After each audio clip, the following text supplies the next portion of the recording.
Hello and welcome to question 25 of the Q&A series. Quite a long question, but not too long of an answer this time. So, which does the general world marketplace seem to prefer these days? Albums or individual song downloads? Is there still space for collections of songs with specific themes to be influential in the world, i.e. albums? Or are the days of long-form collections of songs behind us? Do people still buy whole albums like they did in the 1990s, or have we moved up to an era where it's all about the momentary fix of a single song? Can you share your observations on this? So, I personally prefer either streaming on Spotify or YouTube because I can listen to so much and I can make up my own playlist if I want, or listen to existing playlists of artists, genres, and things like that. So it gives me quite a lot of freedom. It also means if I can't commit to listening to a whole album at once, I can just listen to a few songs that will make me feel happy or fit with the mood. Or I use study playlists sometimes, like piano jazz, bossa novas on YouTube, pretty cool. Winter jazz is one at the moment that I've been listening to just whilst I've been unwinding and doing things at the end of my day. Albums do still sell though, so don't rule that out as an option, especially independent artists, and vinyl's become popular too.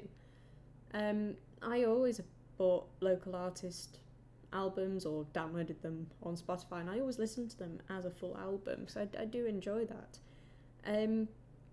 But yeah, I do mostly listen to this genre era playlist mix.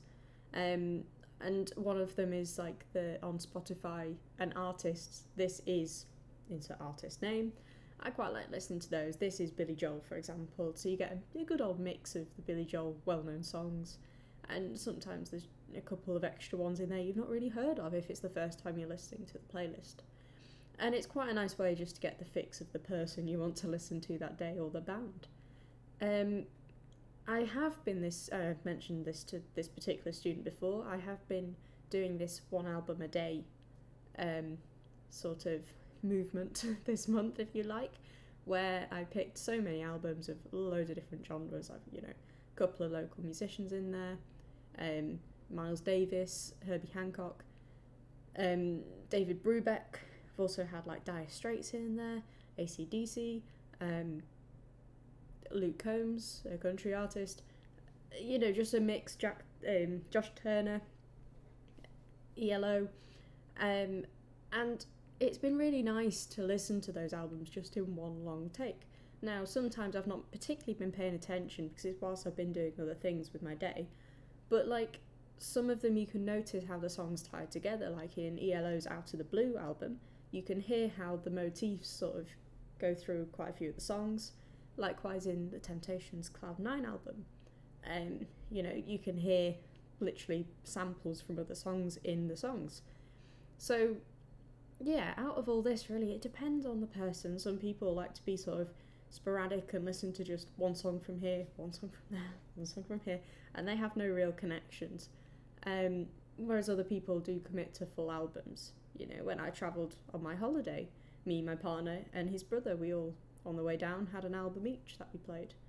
And then a few more songs towards the end because it was a 7-hour drive, so we had a lot more to go. But we did the album each, and it was a really nice way of listening to each other's sort of favourite music.